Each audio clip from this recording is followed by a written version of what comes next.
You might think that sitcom star Jackie Gleason earned the nickname The Great One thanks to his enormous legacy on sitcoms like The Honeymooners and comedy in general, but nothing could be further from the truth. Stick around to hear about how Gleason got this outsized reputation, his private life and struggles, his bad bedroom behavior, and much more. Let's start with Jackie's tragic childhood. To be fair, Jackie Gleason got a horrific start on life.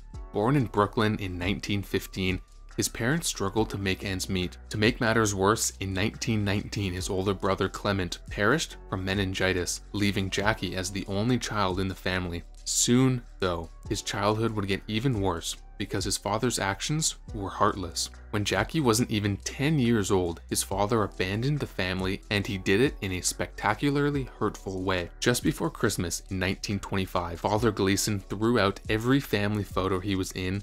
Then he quit his job and skipped town, leaving Jackie's mother to scramble for work to support her now only son. But Jackie scrambled too. After a class play ignited his interest in performing, he got a job as a master of ceremonies at a theater and began doing jokes on amateur nights at local joints. At just 19 years old, Jackie's family woes were not getting better. When Gleason was just 19, his mother began experiencing a nasty health problem. She had a carbuncle, a boil brought on by a bacterial infection on her neck, and didn't know what to do about it. Now the clear answer to that is go to a doctor. But Jackie's mother instead asked her son to lance it out for her. It was an amateur option, a cheap option, and it led to a nightmare. Tragically, Gleason's stint as dutiful medicine man was a horrific bust. The boy's efforts ended up giving his mother sepsis, and she passed from complications in 1935. So yes, you could say that Gleason put his own mother in the grave.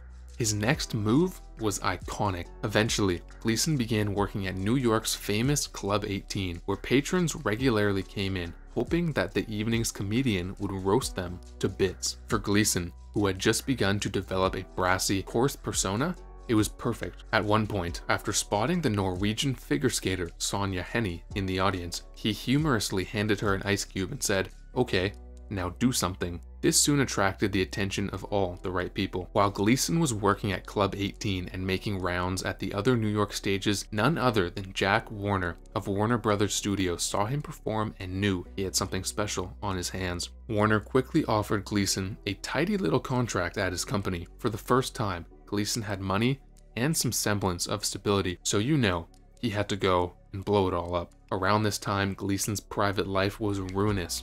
He had become quite the partier while running around the club circuit, and he could put back more liquid than even the Hollywood crowd could believe. Even so, as one of his pals put it, he could also spend money faster than he could soak up booze. It wasn't conducive to a healthy life, but Gleason had more dysfunction in store. Just as Jackie Gleason was hitting the big times, he fell in love with dancer Genevieve Halford. Genevieve was beautiful, vivacious, and could likely keep up with her hard partying boyfriend, at least at first. After a time, Genevieve somewhat understandably wanted to settle down and began pressuring Gleason to marry her. Well, she didn't get the response she wanted, so she decided to manipulate Jackie Gleason. Instead of getting down on one knee, Gleason carefully avoided the situation, and this is when his girlfriend got manipulative revenge. Genevieve insisted she would simply date other men until they married, and duty followed through. One night, Jackie glimpsed his girlfriend Genevieve sitting with another man, front row, while he was performing at one of his shows. Now, Genevieve got the reaction she was looking for, because her careful presentation of herself on a date at one of Jackie's performances really got his attention. After his set ended, he went over to her table and proposed to her right in front of the date. They ended up marrying in September 1936, but oh boy, did they live to regret it. Although Jackie and Genevieve had 2 daughters together by early 1940s, their home wasn't a picture of domestic bliss, although maybe you already saw that coming. See, Genevieve might have thought that practically forcing Gleason to become her husband would calm him down, but she was very wrong. While Genevieve continued to want a home-making life, Jackie Gleason continued partying it up with his friends any chance he could,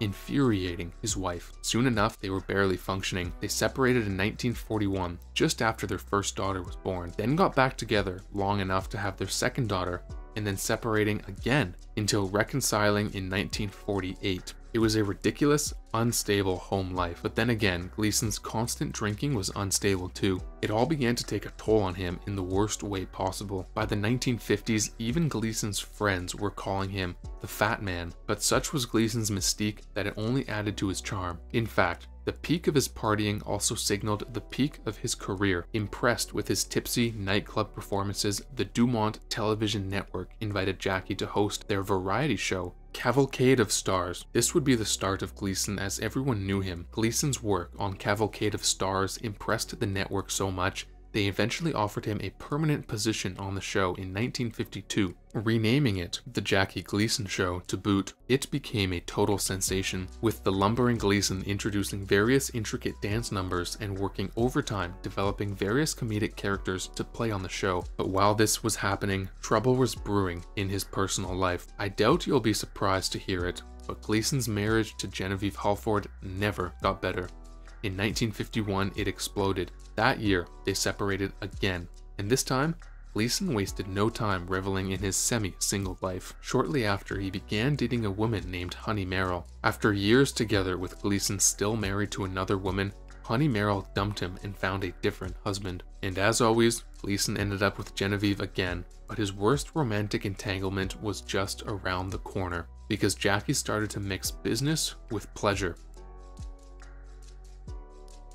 As time went on, the Jackie Gleason Show got more and more popular, and Gleason began working with the June Taylor dancers to help perform complex numbers for the opening of the show. Through them, Gleason met Marilyn Taylor and struck up a romance with her right under his wife's nose. It was probably nothing he hadn't done before, but this time his naughty ways had a big backlash. One day, while filming his variety show, Gleason got into an accident and broke his leg and his ankle. His injuries were so bad, the show not only paused for weeks, but Gleason also had to go into the hospital to recover. While there, his wife Genevieve Halford popped in one day to see how her husband was doing. That's when she made a blood-curdling discovery. Genevieve had been down the long and rocky road with Gleason, but nothing prepared her for walking into his hospital room, hoping to comfort him and finding his new lover there. Apparently, Marilyn Taylor had the exact same idea, and Genevieve stumbled in on the two of them canoodling. It was finally all but the end of Gleason's relationship to Halford, and she formally filed for the separation in 1954, the first time any of these separations had been formal. Just a year after Gleason's formal separation from his wife, his career took off in a way history had almost never seen before. For years, on both Cavalcade of Stars and then the Jackie Gleason Show, Gleason had been developing the married working-class character Ralph and Alice Cromden in sketches the CBS show called The Honeymooners. Their skits were such a success. In 1955, The Honeymooners replaced the variety show entirely as a new series, and it took right off. Gleason was now more famous than ever, but his co-stars had big reasons to despise him. As Gleason's star rose, so did his ego, and he began developing infuriating habits. Claiming he had a photographic memory, he would never rehearse. Instead, he would read the script a single time, watch his co-stars rehearse with his stand-in, and then perform live later that day. He even said that this would make his co-stars' reactions to him more natural. Then, when he inevitably messed up, he would simply blame the cue cards. But this had consequences on more than just performances. Gleason's two other co-stars during the series run were Audrey Meadows, who played Ralph's wife Alice, and Art Carney, who took up the position as his best friend, Ed. When Meadows went up for her first day on the job, she was shocked that Gleason was nowhere to be found, and that he expected her to perform live without any rehearsal to speak of. As she recalled, the day was, quote, "the most difficult day of my life. The tears just started streaming down my face." Quote. Luckily, she got through it and managed to deal with Gleason from then on, but Art Carney had a much worse time.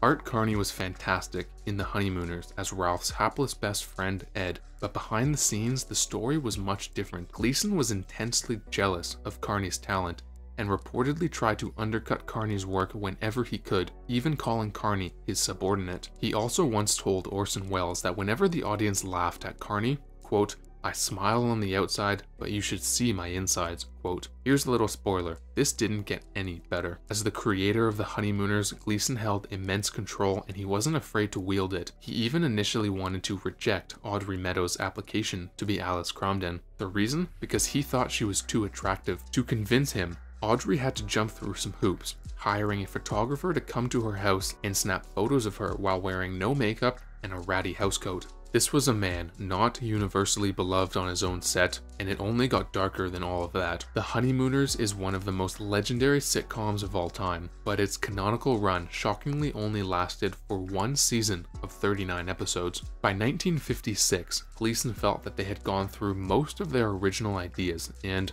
in a move that many showrunners today could heed, he decided to end the show saying, quote, "The excellence of the material could not be maintained, and I had too much fondness for the show to cheapen it," quote. So instead, Gleason reverted to the Jackie Gleason Show, though he still performed Honeymooners' sketch on the variety show. It could have worked, but it didn't. Gleason went from top of the world to near forgotten in the space of 12 months. Although the Jackie Gleason Show went back on air after the Honeymooners, the ratings plummeted, and Gleason, never one to hang around losers, quickly abandoned the show with only a small encouragement from the studio. And for the next decade, Gleason dipped in and out of television series and various Honeymooners revivals, until in 1970 he left CBS for good. And of course, by then he was in some very hot water indeed. During the 1950s and 1960s, Jackie's estranged wife, Genevieve Halford, had incredibly held on to their marriage contract, still staunchly refusing to set him free with a divorce. That's when everything changed. In 1970, just as Gleason's popularity dipped to an all-time low, she finally granted him a divorce, and Gleason knew just how to react. Jackie ran out of his marriage with Genevieve and right into another union, but Gleason's second shot at matrimony had a twist ending. After decades spent chained to Genevieve, Gleason's marriage to Beverly was stunningly short. In 1974, after just 4 years of marriage, he filed for divorce from her, despite Beverly begging him to reconsider and asking the judge for a reconciliation. But Jackie was ice cold and didn't change his mind, and his reasons were scandalous. You see, in 1974, Gleason met an old flame he never expected to see again, Marilyn Taylor, the old dancer on his show who he had wanted to marry in the past. She was out of the show business, but not out of love for Jackie Gleason, nor he with her. He instantly began those divorce proceedings and ended up marrying Taylor less than a month after they were officially through in 1975. Only this wasn't Jackie's final act, not even close. In 1977, Jackie Gleason was in his 60s, but he was about to star in one of the most lasting films ever. That year, Gleason starred as Sheriff Buford T. Justice in the Burt Reynolds and Sally Field hit Smokey and the Bandit. The film allowed Gleason to sharpen his comedic chops even further and become a complete smash hit. The screenplay for Smokey and the Bandit was extremely bare bones. The writer had scrawled the first draft of it on legal pads, and Sally Field remembered coming to set and never having any actual lines to say. But this of course made it perfect for Jackie, who still hated rehearsing as much as ever and preferred improv anyway. The directors trusted his instincts and they allowed him to ad-lib his way through most of the scenes, and it did lead to some moments of true brilliance. Gleason's improv skills were nothing to sneeze at, even at his late middle age. When he got on set, he came up with several iconic lines and moments from the film. Of course, with Gleason, there's always a downside. Faced with success, he had to go out and ruin it once more. From his marriage to his drinking, Jackie Gleason never really knew when to stop. When producers came to him in 1980 to do a Smokey sequel, he agreed, and the film was a modest success. But 3 years later, he did yet another Smokey, this time with no involvement from the original director and with only a cameo from Burt Reynolds. What the film did have was a lot of Jackie Gleason. The entire plot of Smokey and the Bandit Part 3 revolved around his character, and it was an absolute box office bomb. Unfortunately, Gleason would have to wear this legacy. After all, he had very little time left to redeem it. By the mid-1980s, Gleason was only in his late 60s, but his health was failing fast. Years of hard drinking, partying, and eating had taken its toll, and the Great One had been suffering from a plethora of medical issues for at least a year. In 1986, he even confessed to one of his daughters, quote, "I won't be around for much longer," quote. And tragically, he was right. On June 24th, 1987, Gleason passed at just 71. Now, Jackie Gleason is famously nicknamed the Great One, but the origins of his nickname are not what you think. His friend, Orson Welles, reportedly gave it to the comedian, and not out of respect for his craft. Orson coined him the Great One after seeing how much Gleason could put back while partying, not the illustrious moniker you might hope for. Jackie Gleason's life was full of twists and turns: a tragic childhood, a turbulent relationship with multiple women, unhealthy partying, and a TV legacy that will never be forgotten. Let us know down in the comments what you think about Jackie Gleason's life and death, and if you're interested in more Hollywood legacies, make sure to subscribe to the Factinate YouTube channel.